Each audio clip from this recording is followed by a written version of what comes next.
This is another partial reunion of the Roosevelt family.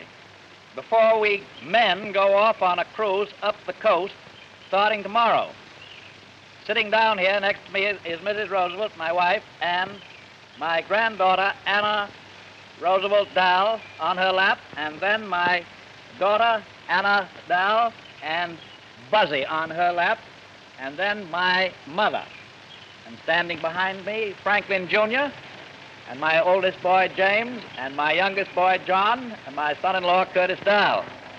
I think we'd better have a two-car come with us. Yeah, take baggage. Yeah.